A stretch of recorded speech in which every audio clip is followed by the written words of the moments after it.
Okay, welcome to our first interview of DAO Talk. I'm Tommy. That's Frisian. We're here with Chris Whinfrey of Hot Protocol at Whinfrey Chris on Twitter. Frisian, you want to give us a little intro and kind of tell us what we're gonna get into with this? Yeah, we're super stoked to have Chris here. Hop DAO is like one of, if not the most interesting, and hot DAOs to launch recently. And they decided to, really make using Tally for their operations a priority. So we're super excited to work closely with the Hop team and to dig into the DAO a little bit more with Chris. Welcome. Thanks for having me on the show. Really excited to be here, especially as one of the first guests. So should be a fun show. Yeah, that's right.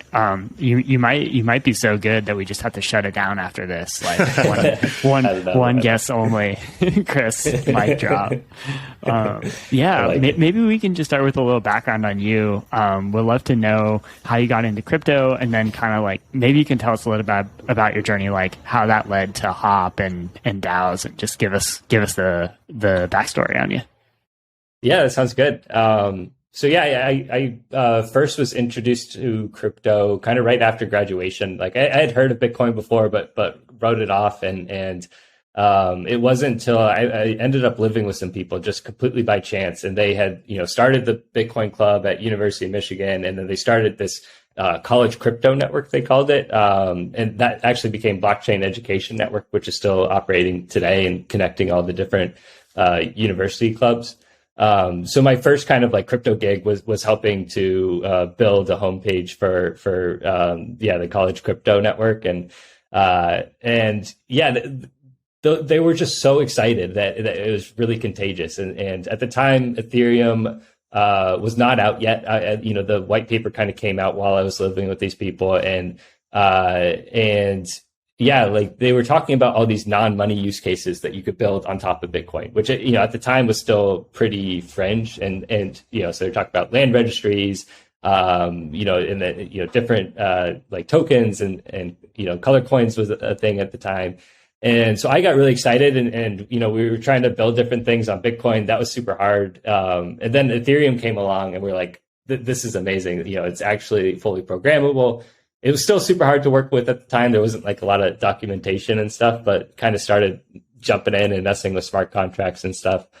And then I moved out to Boston, and I was looking for full-time work in crypto. There really wasn't much at the time, and so I was an iOS developer and doing iOS development, and ended up applying at Circle, but ended up working with some folks that kind of spun out of Circle doing iOS for a while. And then, things started to heat up again. And I was still like messing with this stuff on the side and trying to convince these people like, hey, let's do smart contracts as an offering here. And, kind of got shot down. There still wasn't a lot of full-time opportunities. So me and a couple of friends, we quit our jobs, started the Boston Ethereum developer meetup, to kind of just like meet like-minded people that were into crypto. And then we started a Ethereum dev shop called Level K, to build smart contracts for different teams. And eventually we would do auditing and get into that side of things. But with Level K, that was really my first experience, with DAOs and where I kind of like fell in love with DAOs and started working with them closely. And so we got a huge break with Level K, where we kind of like broke out of the Boston team, and we were at a conference, and I was super interested in insurance at the time. And I saw Martin Kopelman, who was kind of pitching Gnosis at this insurance conference. And I went up to him, was talking to him about, prediction markets and insurance and stuff. And he's like, well, why don't you guys just come, do some contracting work with Gnosis? We have, a few projects you could work on.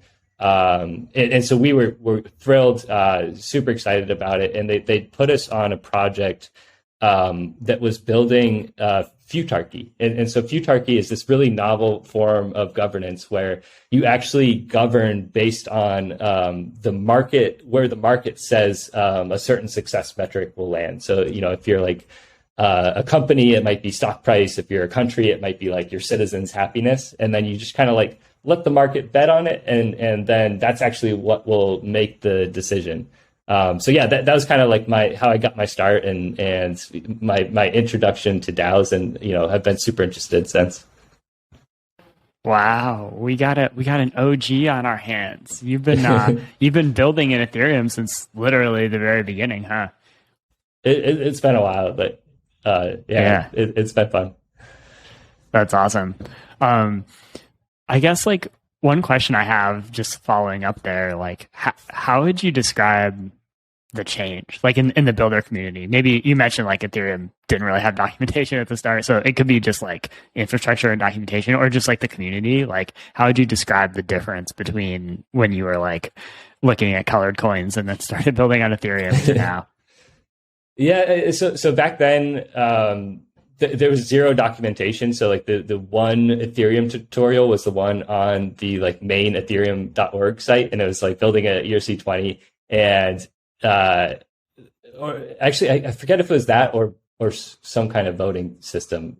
But anyway, the tutorial didn't work most of the time. So like you'd like jump in and try to do it, and then like they had already upgraded Solidity beyond, and it wasn't maintained or something. So like if you wanted to learn stuff, you had to jump into the Solidity Gitter. And there's this guy Arachnid, it's Nick from ENS, and he was just like helping everybody, if they had questions and everything. And then kind of like 2017, 2018, like, people were actually building stuff. We were actually building stuff, but it's still like mostly tokens. And a lot of the like DAO stuff was pretty theoretical, besides the DAO, obviously. And yeah, so like a lot of the products were kind of like pie in the sky, and then the actual contracts were still just tokens. And so you could build stuff, but like there wasn't good tooling. And then, yeah, I feel like in the bear market, after the last big crash, is like, that's when all of this really, really cool stuff emerged with DeFi and everything. That's awesome. Yeah, I'm maybe like a year and a half into going down the crypto rabbit hole. So like I've heard people talk about what it was like then, but I always like, I love to get perspective there, because I feel like I just kind of joined, and missed so much of the history. One of the like more interesting things is like back, in 2017, 2018, when DAOs were a lot more theoretical, because like everyone was scarred from the original DAO, and no one had, really started launching DAOs till Moloch DAO really like kicked things back off. But people were still talking about it a ton in kind of like the research side of things, and there was a lot of concerns about a lot of the stuff that's actually just embraced today. I actually still share a lot of these concerns. So it's like it was like on any kind of on-chain voting was completely written off because of issues with bribery and that kind of thing. Today, this is the norm, and now we actually see companies or projects like, implement bribery systems like in their own systems, or companies kind of like or other projects kind of come on top and build bribery systems to bribe other projects. I think we're going to learn a lot of lessons that we've learned in like other org structures, and those papers that were written back in 2018 will probably be pretty relevant. I'm really glad you're willing to say that. Like, you're a fellow like DAO skeptic, but also builder. You're in good company there. Tommy and I talk about like the challenges with ERC20, like governance only token voting. You mentioned some of them, like, I think it's like the fact that the tokens are struggling to accrue value makes it a lot worse, right? Because it's like the lower the token price goes, the easier it is to like, do an attack on the protocol. So totally hear you on some of those challenges, but also like really appreciate that you're willing to build anyway. You're amongst friends on that front. Yeah, no, we like, DAOs are always the goal, but yeah, we definitely, our perspective is there's a lot of experimentation and lessons learned ahead of us. So should be interesting. Knowing that you have this like understanding of the history of DAOs, maybe understand some of the challenges with current implementations, like tell us why you decided to do a DAO for Hop, and then also tell us about the DAO, like, what are some of the design choices you made and why? Yeah, so, with Hop, we didn't really ever see an option that didn't have it be like this community-owned product, because like we're building Ethereum at the time. So it's, this contract-based account on layer one, and, us and all of our users were just getting completely priced out. Like, especially during DeFi summer, if you weren't, transacting with, tens of thousands of dollars, it just, you couldn't really make yield that covered your gas costs. And so we started building on layer twos and trying to find ways where users could, get onto layer two and just stay on layer two and never have to deploy this contract account on layer one. And, around that time when we were, already working on this, Vitalik put out the paper of, the rollup centric scaling roadmap for Ethereum. And, in that paper, he actually identified this is an unsolved problem with Ethereum's roadmap, that we need an efficient way to do cross-rollup transfers. And so the second we saw that, we kind of dropped everything and just went full speed ahead, and saw it as a chance to kind of build this kind of core piece of missing infrastructure with Ethereum. But obviously it would need to be community owned and be highly aligned with Ethereum to really, reach what its potential is. And so, it was always the goal to do a DAO. And the second we felt like we had, some amount of product market fit, we started making the steps to turn it over to the community. And then I think the second question was how it's set up and stuff. So, at first, we followed ENS's model really closely. We have a ton of respect for that team. Like I said, Nick was helping me learn Solidity way back. I don't think he really realizes that though. So we followed their model closely. I really like the delegation as part of claiming. That I think that's a great way to kind of get enough voters and get enough interested parties when a DAO is still super early and forming and stuff. So that's why we went that route. But like I said, it's still straight token voting. I think there's a lot of improvements and experimentation we could do from here. That's awesome. Thanks for sharing all that. And thank you for building Hop. But Tommy and I are both avid users. I think being early to L2 was definitely prescient on your part. I really appreciate that there's bridging solutions and just execution layer solutions that don't require as much trust. So, thanks for building Hop, and totally hear where you're coming from on just trying to make sure it's a community owned thing. So that's really cool. ENS has done a great job with their DAO. They're one of the most active DAOs on Tally. When they make proposals, traffic to Tally always spikes quite a bit. So I remember I was still fairly early to crypto when the ENS airdrop happened. So that's a very memorable moment for me, and I remember just it was a really good learning experience about governance because of that delegation flow. It's okay, so, how does this work? How do I choose who to delegate the tokens to? On that note, will you tell us a little bit about the delegation? I think you guys had a thoughtful process for recruiting delegates. You tell us a little bit about that. And then, if I'm a token holder and still hasn't claimed, maybe I actually am, how should I think about choosing a delegate? Yeah, that's a great question. Actually, so there's some, with this kind of delegate as part of the claim flow, it makes this, claim process and how the delegates are presented and all of that, this really, really important moment where some team is handing it off to the DAO and all of a sudden, these other people, are now in full control. And so we thought a lot about the UX of it. We reached out to a lot of people we thought would be good delegates to just try to, get as many people involved as possible. And we tried to, basically promote people within the community who we felt were true Hop community members, people who are highly aligned with Ethereum, because we see Hop, Hop's best future as being highly aligned with Ethereum. And so we felt it was important, for that to have representation in the community. Obviously, the community is now welcome to take it in any other direction they like. But so we reached out to a bunch of delegates, and then we really wanted to have a very even distribution amongst delegates, or as even as possible, and also wanted to make sure that people who had like actually made contributions at Hop or like really showed face at Hop would get the delegations they deserve over maybe names that are more familiar to people that are kind of like just attract votes more naturally.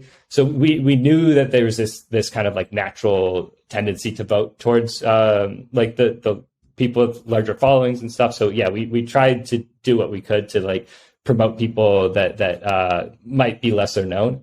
And then there's a couple cool UX things we did in the UI to try to promote like a broad distribution too. So we completely randomized the delegates. So every time you refresh the page, you'll get a brand new order of delegates, and it doesn't you won't just see like whoever has the most votes at the top. And then the other thing we did was we added this warning where if someone has too much of the delegated voting power, it will ask you like, hey, you might want to think again. It's better for the DAO if we have this broad distribution. And that's kind of this neat like UX pattern to poke it in the right direction, but without kind of exerting too much opinion on the community. I love that so much. I love, that you're pushing forward, even in these small ways, like, even if it's not like reinventing token voting just yet, like even these small changes to improve the distribution among delegates, I think are really impactful. I remember actually like that was probably, if I were to reflect back on my experience claiming the ENS airdrop, that would have been one of my biggest points of feedback, like literally exactly what you said. At the time, I wasn't super involved in governance. And so I was like, I know that person from Twitter. They seem trustworthy and aligned with Ethereum. Vote. And so I think like, there was like kind of, I remember there's like this small screen where it was like, I assume whoever showed up first probably, there was a lot of people that were just like, airdrop, like just pick someone, right? So I think that's actually really important. Like that delegation experience is a really important part. And so really appreciate that you guys took the time to be thoughtful there. Yeah, I think it's really important too, and honestly, it's one of my favorite parts about Tally and a lot of these other governance products that are popping up is that you can actually see you can like research your delegates, you can see more about like their past activity and stuff like that, and yeah, just be more thoughtful about who is holding your voting power. Yeah, that's a great point. Like if it sounds like the Hop has built a great experience for understanding delegates and choosing them. But if you want to dig deeper, the Hop DAO page on Tally, which is already live, will let you, learn a lot more about who the delegates are and if they have on-chain voting history and stuff like that. So thanks for mentioning that, Chris. Yeah. Cool. Well, I think like if you're cool with it, we'll just kind of like maybe slide into stuff that's a little bit more like topical and fun, just to finish off. Not that DAOs aren't fun; they are very fun. But we're just kind of going into some more open-ended question mode. So, first question: like, if there's one thing about like it could be just crypto in general or DAO specifically, if you want to go there, like that you could change that you think needs to be solved. You've already mentioned some things, but like, what would it be and why? I would say, civil protection is one of the like largest problems standing in the way of having really healthy on-chain governance. And so, we dealt with it a lot, obviously, like pretty publicly. And so just like taking a step back, like the reason we think, civil protection is important for an airdrop specifically, I think it's important like across, governance in a lot of places. But for an airdrop, this is kind of your initial distribution. And we know from like way back, like the initial distributions, very important. Like we still hear about Bitcoins. We hear about basically every big token, who holds their tokens. And that's like a huge deciding factor. And then, for it to truly be community owned, it shouldn't be just like a richer gets rich get richer model where whoever added the most liquidity gets proportionally that amount of stake in the network. And the problem is like it's almost impossible, or it's getting harder and harder to like really identify individuals on the chain, because there's such large incentives to pretend to be more than one individual. And so I think our timing worked well. So like, Uniswap, by being first, they were lucky to have this like very pure distribution. I think it might be like one of the most pure distributions we've seen in crypto, because like no one had any expectations as far as they know, really. But ever since then, people have been like gaming the system, and it's getting like more and more sophisticated. And so I feel like we were able to clean out a lot of Sybil attackers and get at least a pretty broad distribution to actual users, and get tokens into actual users' hands without being too going too much in the plutocratic direction. But I think it's going to like get really hard or almost impossible with the current tooling that we have right now. And that's, it's a tough problem. I don't know where it's going to head, whether it's going to be some kind of like anonymized KYC or, the soul bond tokens that Vitalik's been talking about. But yeah, and so that's kind of like the issue with it in airdrops. But then also, with a lot of the, I'm forgetting the name of the whole movement, like the radical movement with, anyway, if you want to implement stuff like quadratic voting, some of the work that Gitcoin's doing, all this stuff needs strong Sybil protection, and it's just like this huge unsolved problem that's holding the stuff back from being a reality. Totally agree. Thanks for sharing that. I think I remember seeing a thread that you guys put out about all the work that you did to like mitigate Sybil attacks. And I remember digging in and being like, wow, like first of all, props to your team for doing this much work, but also like it shows how big the problem is, totally hear you on that.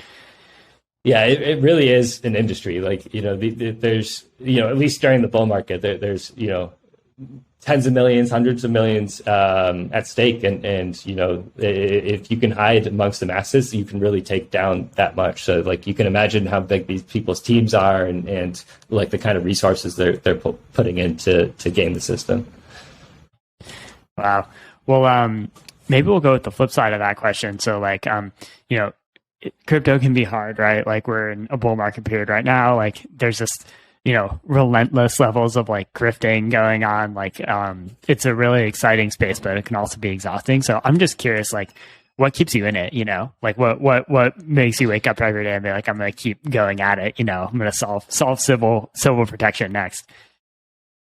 Yeah, that's, it's like easy to forget. But yeah, I really believe that like these community owned goods can, put power in the hands of individuals. So like if even just something like as simple as Aave and DAI, it can be so powerful. Like if you could, earn a salary in DAI and then actually be able to save that salary and have it compound, that's like so much more than a lot of people have access to. And then just even like in countries like the US, where we are, like where, we do have access to all of that stuff. I think it just goes to show like through the past crash, how much value is being extracted and how much risk is being pushed onto unknowing parties where people are getting massively rich, taking on massive amount of risks on other people's backs and then, making it out fine. And then, seeing, millions of people behind them that are left with nothing. And so like, I think it's really cool that MakerDAO has held up so well and Aave has held up so well through these like massive price movements. But on the centralized side, we've seen Celsius blow up, UST was inevitable. And, but now things like, Three Arrows, they're talking about as potentially being insolvent. And things that people never really saw happening, but the risk wasn't transparent. So it really shows the use case for DeFi and decentralized applications.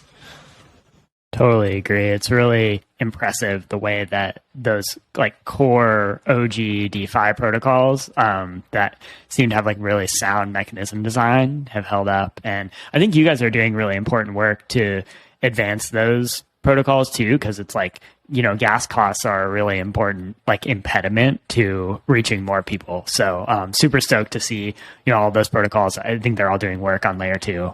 So really excited to see, them become more scalable over time too. Yeah, me too. Cool. Well, I think that's it for our crypto questions. We just have one last one that's fun at the end. So the question is, what is your favorite place? And you can interpret place however you want, like city, state, country, park, vacation, destination, restaurant, something I didn't say. What's your favorite place in the world and why? What's my favorite place? That is a good question. Honestly, like I love where I live so much. Like so I live in Los Angeles. I'm down in the South Bay where it's a little different than the rest of LA. It's like very laid back beach culture and like it's kind of what I know and I don't know. Like I guess I'm just one of those people that like is very content. But like I feel like we have it so good here. Like we have the beach. It's beautiful weather. There's like good restaurants and I just like feel very very very content here. And I lived in like cold states like Michigan and Boston for 9 years, and so like coming back to LA, I'm just like so happy and never want to leave. There's something like just that never gets old about like going outside in a beautiful place and just like feeling amazing weather. It's like the most basic of things, but it's special. And I kind of had to live somewhere else to really appreciate it. But I totally agree. Cool. Well, I think that's all we got. This has been a really interesting conversation, like about Hop, about DAOs, about your journey in crypto. So appreciate you being our first guest on DAO Talk. I think we're going to be off to a great start. Yeah. Thanks so much for having me. It's super fun, and excited to see where you guys take this. Yeah, Chris, can you tell anybody who's listening, like if they want to get involved with Hop or learn more, what is the best place or places for them to either learn more, get involved with a DAO, or just use the product? Definitely. If you're just trying to like keep up with the latest news, we put everything out over Twitter, so the handle is Hop Protocol. And then if you want to get a bit more involved, or you have any questions, or just want to like talk to us, jump in the Discord. We're super responsive. We try to talk to everyone in there as much as possible. And there's a great community that they're already putting together some good proposals, and there's some great discussions going on.